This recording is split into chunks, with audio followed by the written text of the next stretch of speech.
to Cinemavino. Thank you guys for joining us. This is part 2 of our Lord of the Rings trilogy, The Two Towers. Got Sean Jordan. Hi. TB, Travis Bud. It's your boy. It's your boy. My name is Todd Wofford. It's good to be here with you guys.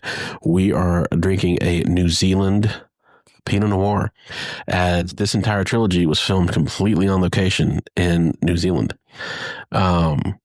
So it seems appropriate to do a New Zealand Pinot Noir. Other than hobbits, what's New Zealand known for? I don't know. I mean, I can't think of what I always thought of it as like goats, snakes, spiders. Yeah. No, I don't think there are snakes. Assorted monsters. Yeah. No, New Zealand is like very not. They got like goats. Tasmania. That's Australia. What's the difference? All right. Travis and I used to work with a guy from New Zealand. Crocodile Dundee. That's Australia. And it became a running joke with our Kiwi buddy that, we used to tease him that they're, Australia and New Zealand are just essentially a blur of each other. Do you ever watch Flight of the Conchords? Yeah. Mm-hmm. The whole bit where they're like working with the New Zealand tourism board. Mm-hmm. And like they go to like a tourism expo and it's like they're next to Australia and Australia is just having so much fun. Like they have a big budget. Yeah. And it's just Murray. It's just, it's New Zealand. Yay. We have hobbits. Yeah. I know it's a very charming, beautiful country. I didn't know much about it, really. I mean, this movie definitely helped bring it to the global consciousness. God. They're still raking in the coin. Yeah. From these films. That is, Oh, yeah. They've got great rugby. Mm-hmm. Mm-hmm. Big on rugby. And cricket, I think. Peter Jackson's national treasure over there. He is. As opposed to Nick Cage. Mm. As is Carl Urban, who plays Éomer. Ooh. Yeah. Is he big over there? I mean, he's got to be. He's got all those big choice roles. Yeah. He's stud. I love Carl Urban. Yeah. He can play anything. He can play any role. I like his jawline. Can I admit something? I always confuse him with Keith Urban. Okay. It takes me a minute to like figure out which one's which. Both have lovely Just the voices. first name. Kind of like holding up your fingers to figure out which one is left. Yeah. I always have to wear a watch just to make sure. Yeah. That's left. That never hurts. That's such a good idea. Unless it's too tight, then it hurts. This is West.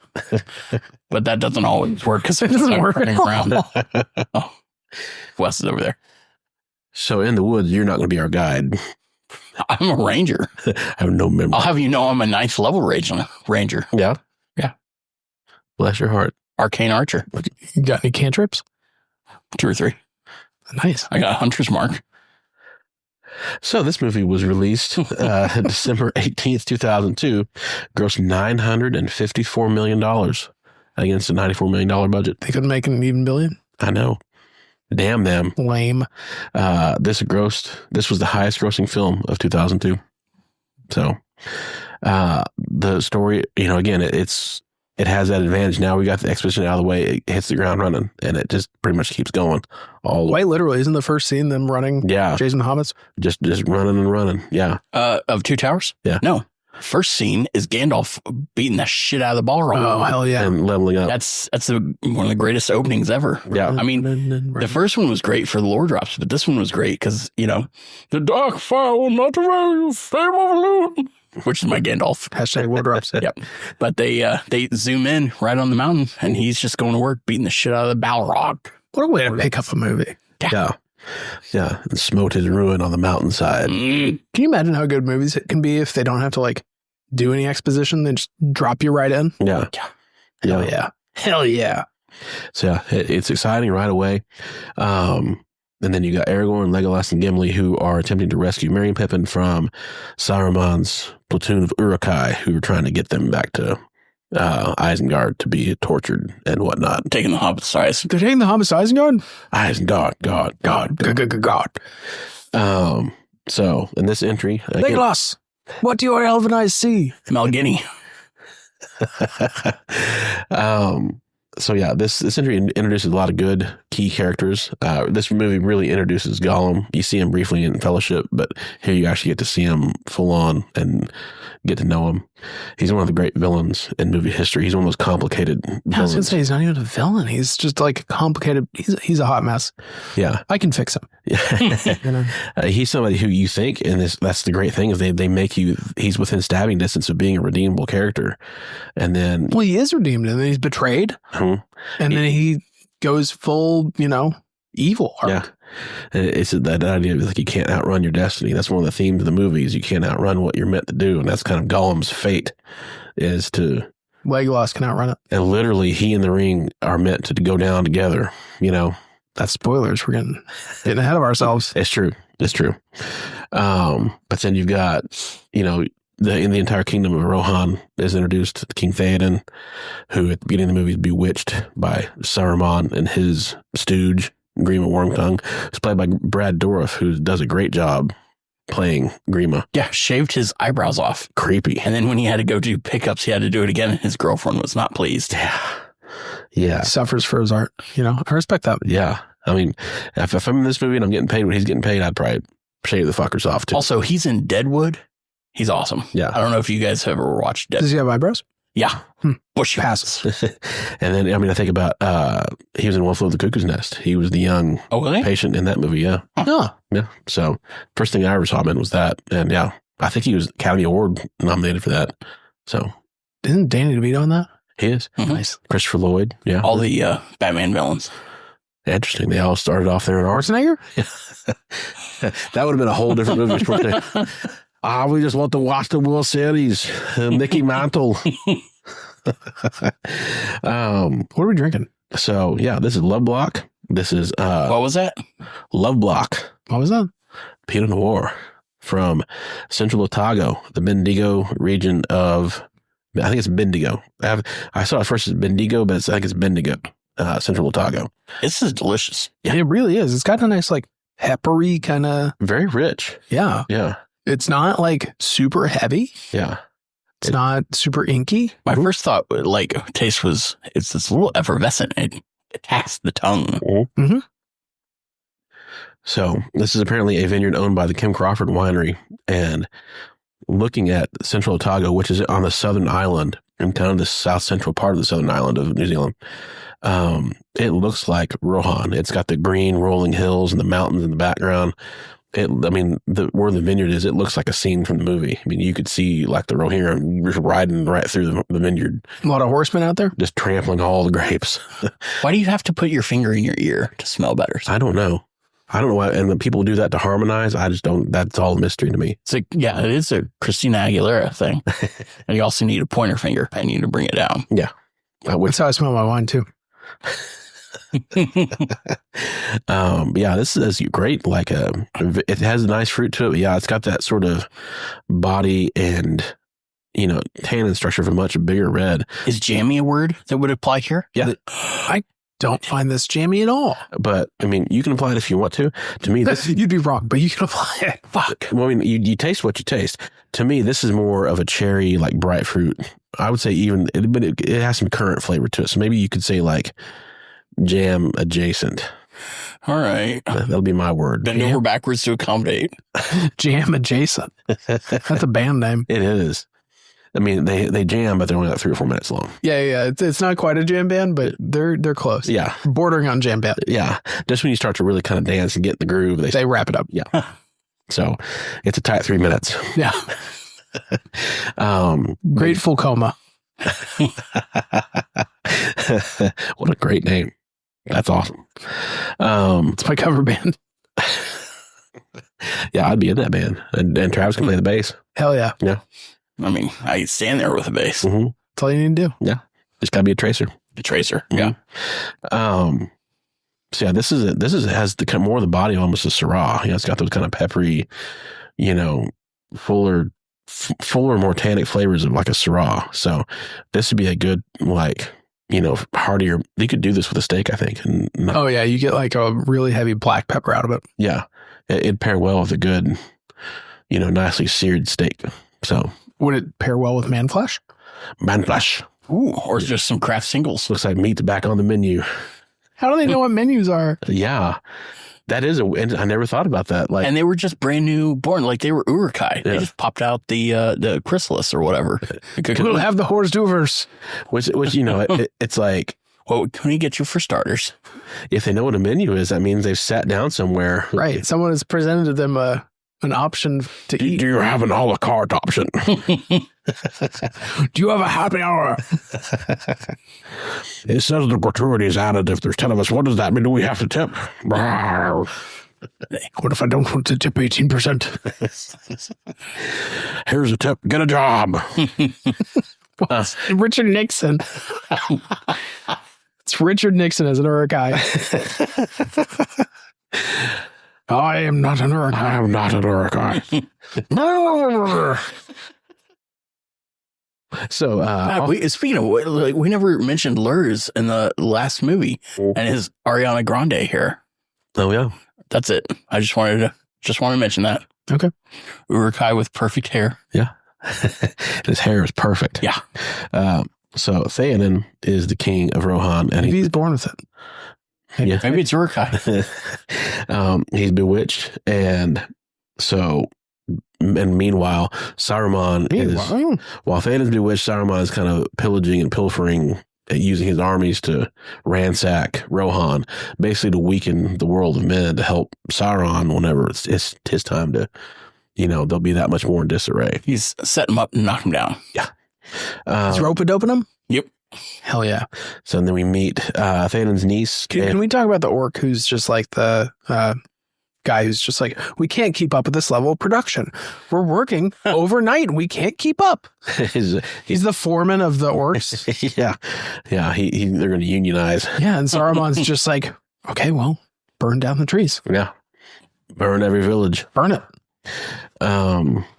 So Eowyn, his niece, who is a capable warrior, my wife labeled her as a pick-me girl. I don't know what that means. My wife. Mhm. Yes, she is. She's Yeah. a real pick-me girl.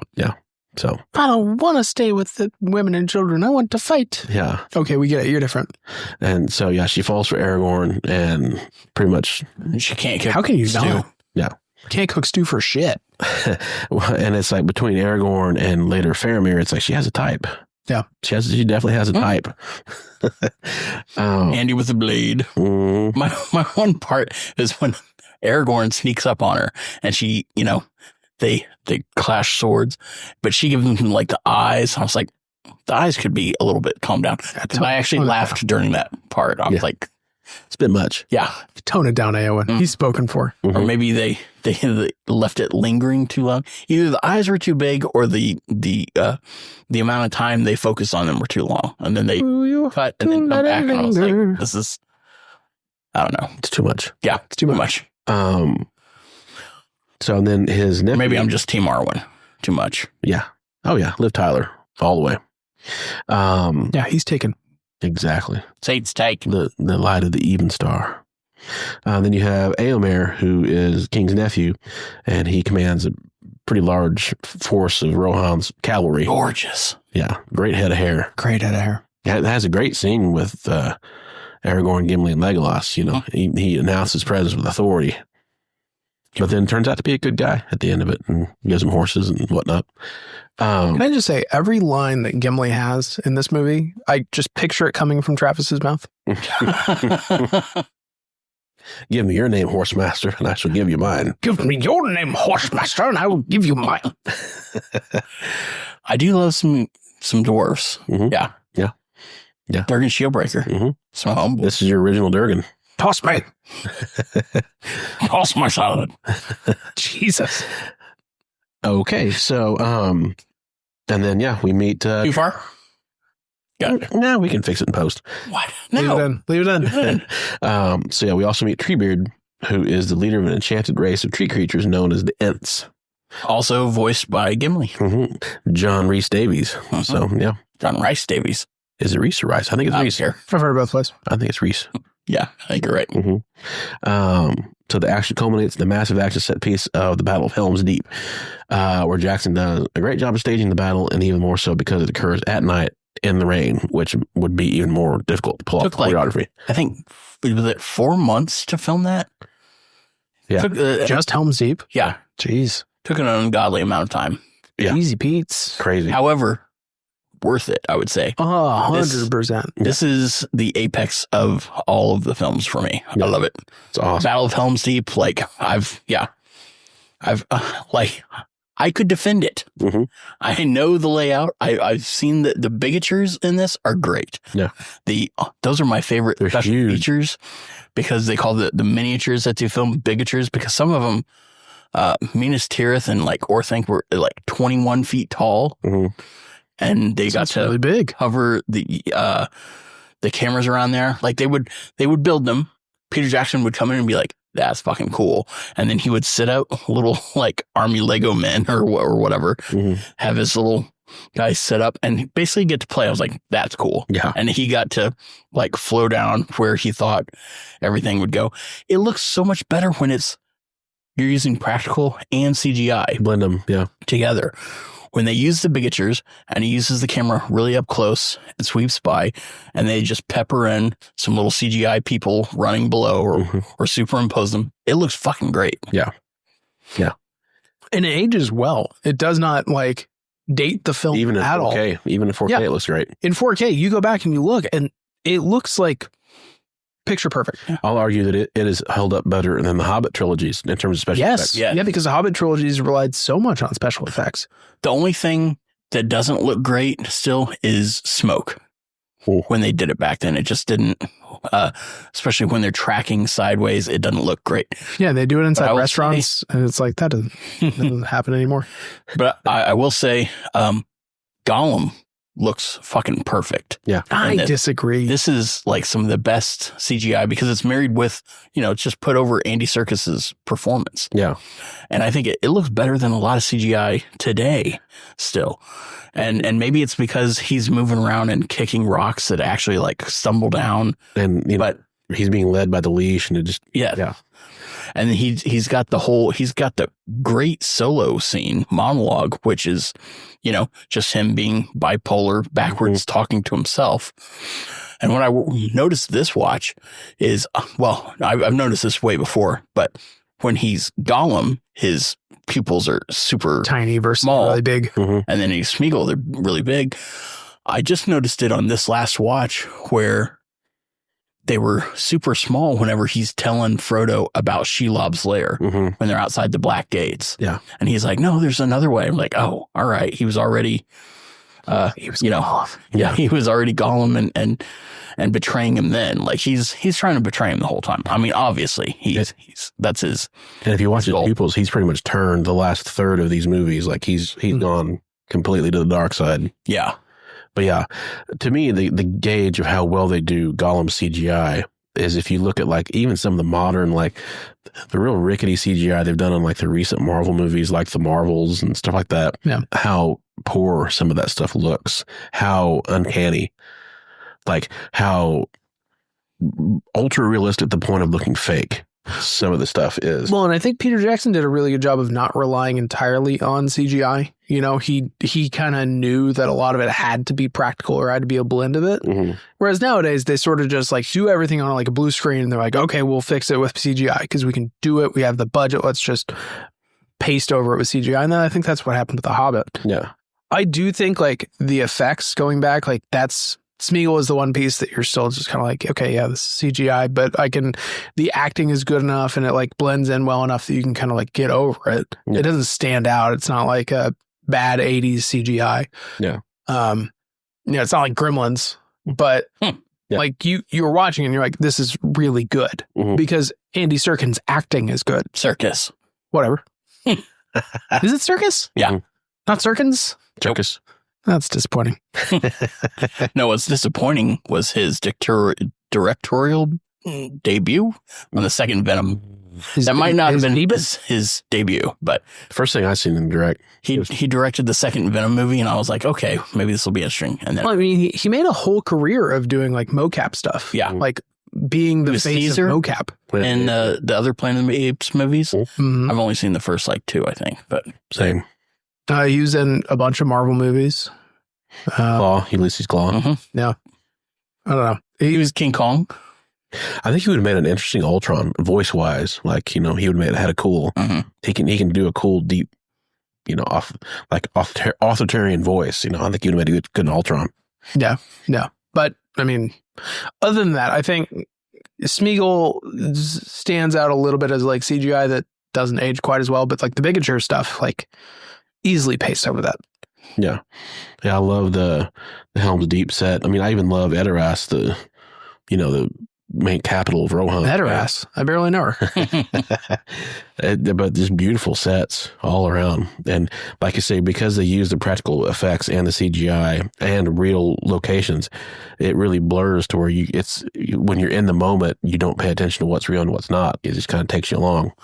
The only thing I didn't like is that the wargs look like hyenas. Yeah. They were still look cool. Yeah. But in everything else, they're big old wolves. And I thought they looked a little bit CGI in some scenes. Yeah, I can see that. I feel like that's something that he tries to go back and fix with The Hobbit, is try to like retcon wargs and try to make them a little bit more intimidating. They even looked worse. They looked worse. Yeah. They looked worse. I mean, but they were wolves at least. But it was an interesting thought, them being hyenas. But I was like, no, they're supposed to be big fuck off dire wolves. Yeah. But even that scene, like, it's done so well that you see the warg in like the background, just kind of like leering down over the cliff before like it even, pans to it. Mm-hmm. Like it's subtle and you see it in the background, then it attacks. I think that's just so well done. Yeah. And I love so many of the other small things where it's like, I've seen memes where they're like, people like The Lord of the Rings because it seems safe. Like they're, all of the male heroes are like actually good and kind, and they show affection towards one another and to animals. You've got like Gandalf with Shadowfax, pet him down, and then you've got a whole little subplot. King of horses, so The Lord of Horses. The Lord of all horses. And then you've got Aragorn and Brago, and they have like a small little character arc of like getting back together. Mm-hmm. Yeah, and it's just lovely. And Bill the Pony. Which I believe that's the one time Legolas blinks in the 3 movies is when he first sees Shadowfax. Ooh. That's the only time, and he blinks 5 times in that scene. But otherwise, he does not blink in the trilogy. You know how many times he talks to Frodo? Once. And my bow. Oh, that's it. Yeah. That's the entire. You've seen the thing where they think that Frodo doesn't know Legolas's name. Yeah. Because he says in the last movie, he says everybody else's name when they come in, and then Legolas just comes in. He's like, and Was that the Galaxy question where it's like, guy? Sam Rockwell. It's like, oh, you. Hello. So Sean, what would you give this? I mean, this is a 10. Yeah. It's an easy 10. Mm-hmm. I mean, start to finish, great action. This is the second act of the trilogy. It just goes and it hits hard, and Helm's Deep is such a great battle. Mm-hmm. I mean, I've watched the Helm's Deep fight a million times. Like I said, these movies were really formative for me in like my junior high years. It brought me into the fold of fantasy. I dated a girl who had a Legolas cardboard cutout. It's my first girlfriend. Yeah. That probably says something about me. I don't know, man. These movies were so good. Do you think she ever practiced kissing on Legolas? Probably. Okay. Did you? Probably. Both are likely. Yeah. Yeah. That was sort of like the era that like cardboard cutouts became a thing. Mm-hmm. Like you could buy them at like Sam Goody. You couldn't kiss them for too long. No, they would start to kind of like get a little warped. Yeah, you don't want that. Yeah. Yeah, we broke up in the 8th grade. She kept the cutout. Yeah, obviously. I didn't ask for her back. That would be kind of rude. Yeah. Which I guess that would have been around Return of the King-ish. Mm-hmm. You bought it for her? Yeah, it was a gift. Fuck that one. Yeah. No. How much did that cost? That was probably like a good couple months of, just saving up, mowing lawns. Yeah. Wow. And she probably has that still somewhere. I'm sure she does. Yeah. So Trav, what would you give? 10. This is the best of the 3 movies for me. Yeah. Starts with Gandalf beating the shit out of the Balrog. It ends with Gandalf, just the charge down the mountain. Mhm. Like, I have never like pinched my nipples staff. so hard. And the Yeah. light. Just watching them, and I was like, "Fuck yes!" Is that a nerdgasm? Ride out with me and meet them. Mhm. Fuck yes! And even the treant that you thought was going to get killed because it was on fire. No, if you Dunks look his right head. down there, Dunks his head in the right- water. and that is a gorgeous set piece as well. Mhm. When they're around Orthanc and the dam breaks and they're doing the slow motion. Break the dam. It just, I think most of this, the water is not CGI. They CGI'd everything else around it, I believe. I mean, there's some that's in there, but yeah, it looks great. It's another one of those bigatures that they let go. That's, if you watch the Lord of the Rings, the special features, I mean, it's all interesting, but the bigatures, like, section on each one of them, that's money in the bank. Yeah. It's delightful. Andy Serkis fucking killed it. His performance is really incredible. Yeah. Just start to finish, like his Should whole. have been Oscar nominated, I think. Yeah. But they at that time ruled it out because it's like, well, we can't do this for characters mainly CGI on screen. And again, like the Academy needs to figure it out. Very true. I mean, they pioneered so many, effects, and they experimented and just made up so much stuff there that they just. Yeah, there were Just- things done in this movie that had never been done before. Yeah. I mean, there would be no Rocket Raccoon in Guardians without Gollum. Yeah, because they used Andy Serkis mocap. Yeah. Right? Mhm. Yeah. Very true. To me, this is a 10. I'll give this a 10 as well. This is the perfect Lord of the Rings movie. Whoa, buddy. And yeah, I mean, it's like, and I say that all three of these movies are great. So it's like, and I've already finished my reviews and loaded them up for all three on my website. It's like, I review all of them, and any flaws I point out are with the caveat that all three movies are great. My rewatchability for this is a little bit low just during the Treebeard scenes. Yeah, the Treebeard scenes. Because he makes sense for the character to talk very long and very slow. The extended edition has a lot more of this movie than it does in the first one. So I speed up a little bit during just those sections. Yeah, and that was the area, like I said in the first previous episode, was like, I wondered how they would ever make any of that work. Yeah, but Treebeard looked awesome. It's great. Just his eyes alone, they made him like sap ambered color. Yeah, Just all of the little details were fucking dope. the voice was great. And then they did that like 30 other times for all of the B squad ents that were hanging out. The Int's character design is incredible. Mhm.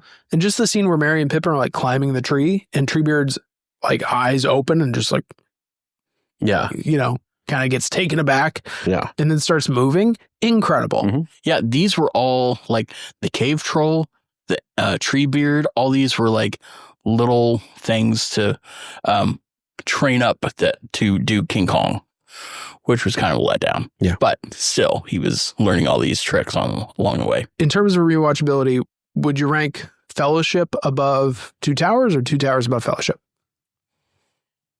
I want to say still Two Towers above Fellowship, just because Helm's Deep is my favorite. I love it. I started up on Fellowship all the time, so I might actually watch that one more. But yeah, Two Towers is my baby. yeah. The scene where Legolas surfs down the stairs on a shoe, Mhm. just like shooting guys with his bow and arrow. Yeah. Incredible. Yeah. I mean, that is peak cinema. They give Legolas like one really cool beat in at least every movie, where he does something just cool. We didn't talk about it last movie, but one of the coolest details is when they're up in the mountains, walking in the snow, and everyone's trudging through the snow. Legolas is walking on top of the snow, Mhm. Oh yeah. and it's subtle. It's real subtle, but he's light because he's an elf, so he just kind of. I just listened to that section of the book, and that's 100% taken from the book as well. Yeah. I've totally forgot about that. And there's one of those, and they have so many great vista shots, but there's one of them where it's, I think it's not John Rhys Davies, whatever, but it's his stand. Nobody knows. But it is, I think it's Vigo and it's Orlando, and it's whoever the shorter stand-in is for Gimli.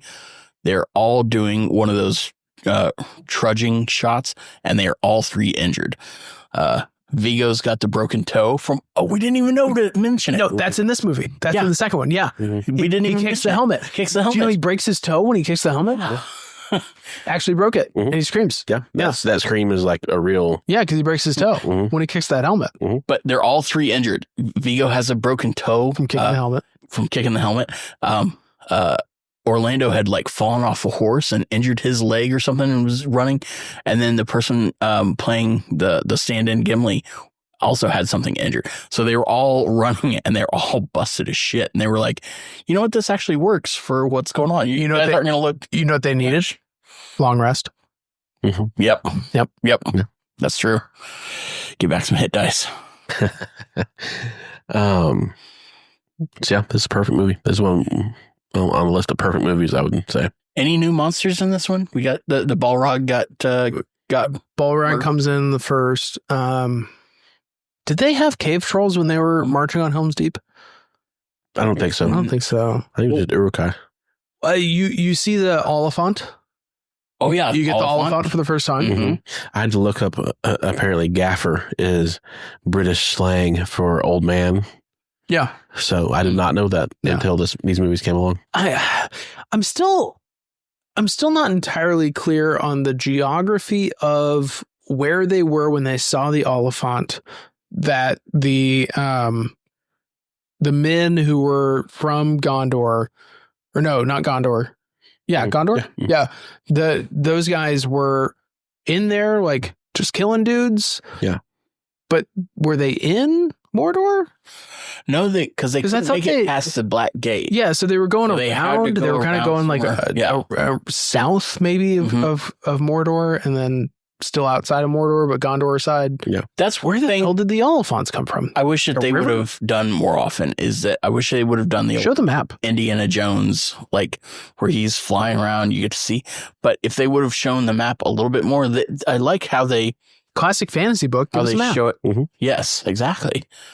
If they would have shown just a little bit, I don't know how they would have incorporated maybe in a Jones style, but yeah, more map. It's hard to do without it being cheesy, and I can see why they wouldn't do it.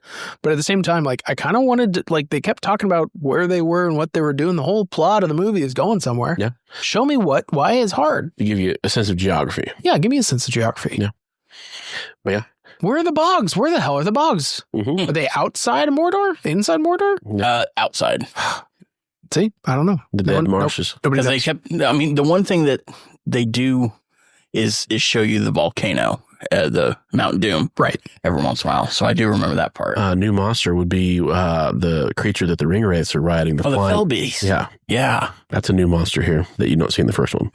So that's right. Those things are badass. Yeah, pretty cool. On wings. We'll see a lot more of that. Next movie. Yeah, they do a good job of slowly building up stuff like that. You see something cool, they give you a taste of it, then you get more of it later. So, but yeah, it's been another episode of Cinemavino. We got one more installment in our Lord of the Rings trilogy, Return of the King. We'll hit that one next time. Tay might be here. We should get him in here for that one. Who knows? But I have a lot of thoughts on that one. I finished the movie, finished my review, finished my notes, everything. So I've got some complicated feelings about that one, more so than these first two. So.